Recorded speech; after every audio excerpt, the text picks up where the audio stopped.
Welcome, Imaginators. Sit back, buckle in, and ignite your imagination. I'm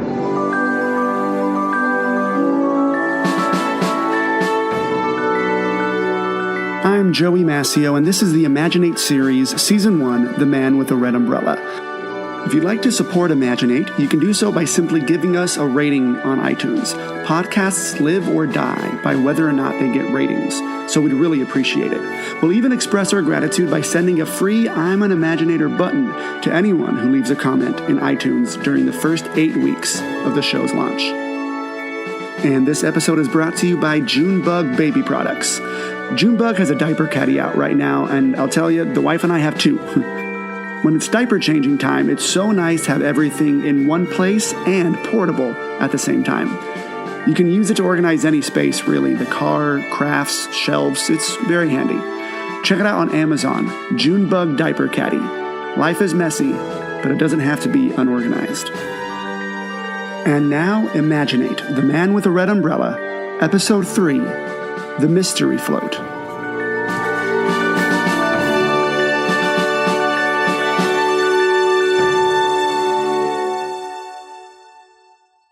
Nate stared out the car window on the drive home.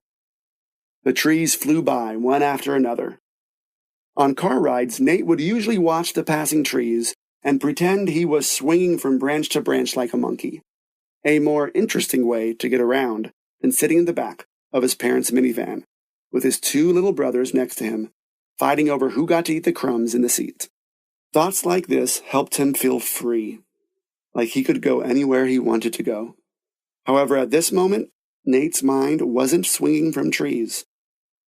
It was back at the Tulip Parade, with what everyone was calling the mystery float.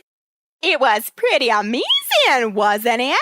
Mrs. Spelling said from the front of the van. Pretty. Lily yelled out from the car seat in front of Nate. It was something else, said Mr. Spelling, who was driving. Mark sat next to Lily and was texting a mile a minute, but that didn't stop him from piping up. I'm just glad someone else won the Tulip Trophy this year. Now maybe Mitchell's uncle will shut up about it. He's the one who works for the HB Toy Company, right? Yeah, he's the vice executive something or other. Every year they win, Mitchell has to hear about it for the next 6 months. Mark paused to read a text. Ha! Mitchell says his uncle is filing an appeal to the judges because the mystery float wasn't listed on the official parade roster. What a tool! I wonder who they're gonna give the trophy to. The people who made the mystery float haven't identified themselves yet. It's probably some media stunt. They're trying to get all the attention they can. I don't know why everyone's making a big deal out of it, said Spencer as he worked on expanding a hole in the arm of his seat. Wasn't even that cool. Nate continued to stare at the trees. His family's chatter barely made it to his ears. His head leaned against the window, heavy with thoughts of the mystery float. It was just like I imagined. Had I seen it before? Maybe a picture of it was hanging up someplace and I saw it. But where? Because right now it seems like it came from... The car doors flew open. Hunter and Jack bolted from their seats, up the driveway and into the house on Cashew Avenue. The rest of Nate's family piled out and made their way inside, leaving Nate behind. Nobody noticed. Nate didn't move. His seatbelt remained securely fastened, though his mind was anything but still. Somewhere in the whirring movement of electricity in his brain was a single thought. A thought that charged all other thoughts. This idea was deflecting all the logical thoughts, the ones that said the mystery float existed before Nate thought of it. However, this thought the opposite. What if the mystery float only existed after I thought of it? That thought began to grow. As it did, the minivan slowly started to rock back and forth. Nate held on to the thought. The minivan swayed from side to side. That crazy thought filled his mind, and the van shook wildly. Nate realized the van was moving and held on to the seat in front of him. 1,000 thoughts hit his mind in less than a second. Am I moving the van with my mind? I have special powers! Is this an earthquake? Awesome! What's for dinner? Ah! I created the mystery float! Dude, you should see the look on your face. Nate looked over at the freckle-faced, brace-filled grin standing by the van door. No, really, man. I wish I could take a picture. It's priceless. Alex McDougal was Nate's best friend. There were 3 things Alex was unaware of. First, his plump figure, goofy grin, and fluffy red hair did not make him a ladies' man. Second, he was always the loudest person in the room. And third, his plaid pants were not cool. Alex always wore plaid pants, what he called a pilt, because it was half pants, half kilt. He was extremely proud of his Scottish heritage, even though he was born in Wyoming and didn't have the slightest hint of a Scottish accent. Yet he proudly displayed his Scottish pride with his pilt, which were a little tight on him. Thomas, you gotta see Nate's face. A tall, athletic boy poked his head into the van. Oh, man, I missed it, said Thomas. Thomas Gomez was born with a severe stutter. It had kept him from being accepted by some of the more athletic groups at school. He was a natural at almost any sport he tried. It just came to him. But his stutter made him shy away from team banter and after-game conversations. He always had a lot of good stuff to say, he just could never get it out. And sometimes, with certain groups of people, no level of talent can redeem you from your biggest limitation. Nate and Alex weren't those types of people. Thomas wasn't even sure if they noticed his stutter at first. Being around them gave him a certain kind of freedom. He felt no pressure to win on the field, and no pressure to say something funny, witty, or even anything at all. And after a few months of hanging out, he actually found he stuttered less around them. Did you think it was an earthquake? Asked Alex with a sly smile. That was you guys rocking the van? Said Nate. Yep. Alex said proudly. I was doing most of the pushing. Nate sighed. He unbuckled and hopped from the van. They closed the doors and headed to the porch. Happy birthday, man. So, did you get it? The phone? Nate sighed. No. That's all right. You phones are overpriced anyway. Yeah, who needs one? I'm kind of glad I didn't get it. Now I don't have to worry about losing it. They were all liars. The U-phone was the coolest thing a 6th grader could have. And they would each eat Brussels sprouts for a month if they could get one. The U-phone did everything. Video games, movies, TV shows. You could even call people with it. Not like that was done much by 12-year-olds. But according to his parents, Nate was too young for one. That was another thing that bothered Nate about this growing up thing. He hadn't gotten a decent present in years. At Christmas a few weeks ago, Nate got mostly clothes. Same thing for his birthday. He missed the days when every present he opened was an awesome toy. He envied his younger brothers, Hunter and Jack, who got the Complete Destroyers action figure set, a Hello-Copter, and Crazy Goo. He was too old for the fun toys, but too young for the cool ones. Hey, did you see the mystery float at the parade? Nate hesitated. Yeah, I got a pretty good look at it. I hear it broke all kinds of records and stuff. It's all over the news. Really? Nate's spirits brightened a little bit. Yeah, they're calling it the most ingenious float that's ever been made. Wow. It was that good. Nate sat down onto the front porch steps.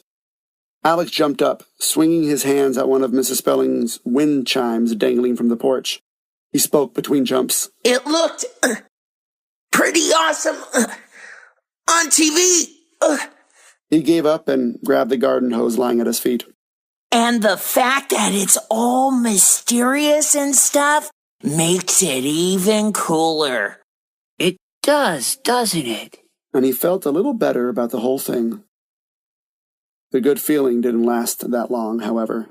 What do you guys want to play today? Asked Alex, twirling the hose in his hands. I was thinking pirates or...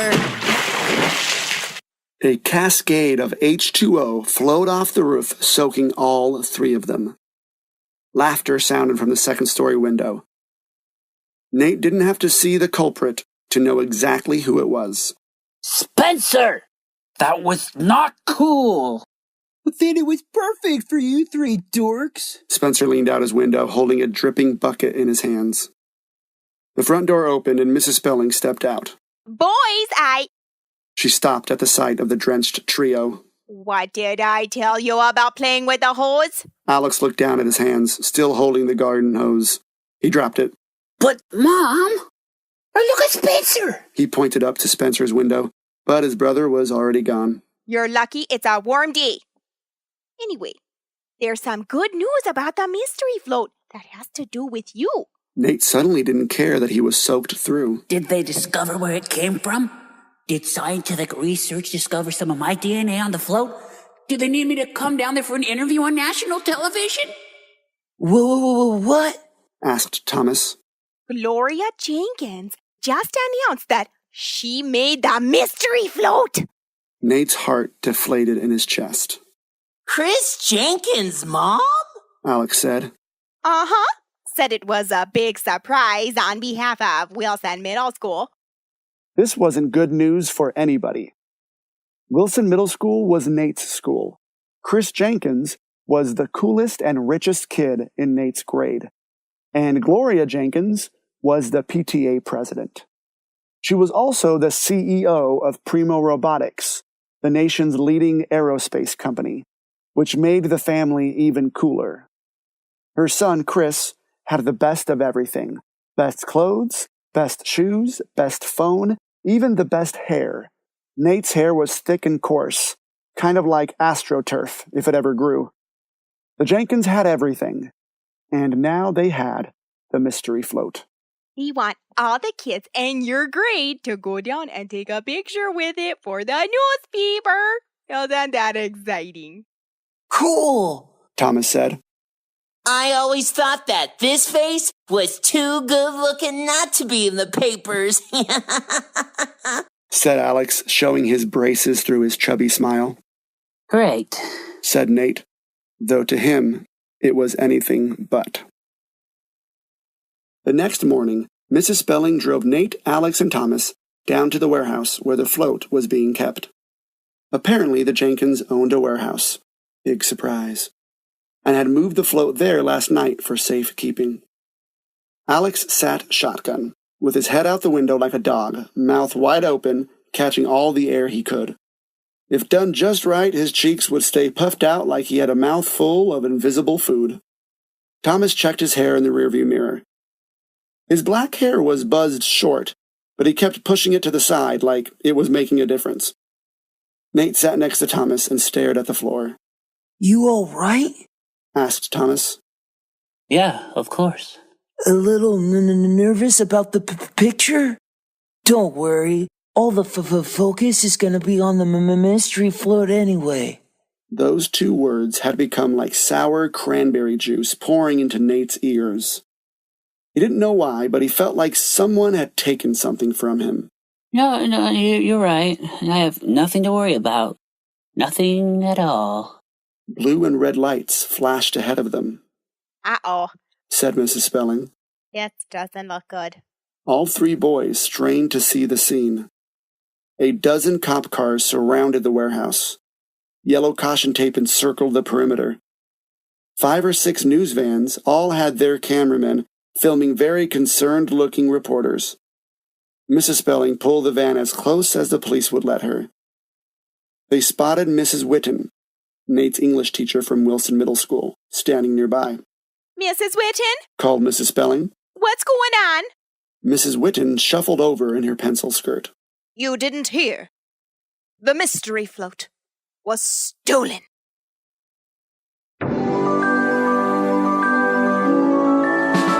Voices for this episode were by the very talented Bobby Massio, Michael Rosenbaum, and Jessica White. Imaginate theme music by Jeffrey Larson. For updates, additional content, and to become an official Imaginator, follow us on Twitter at ImaginateSeries. Join our mailing list at www.imaginateseries.com or follow our Facebook page at facebook.com/ImaginateSeries. Until next time, Imaginators, and remember, don't be afraid to have ridiculous dreams. Those are the dreams that change the world.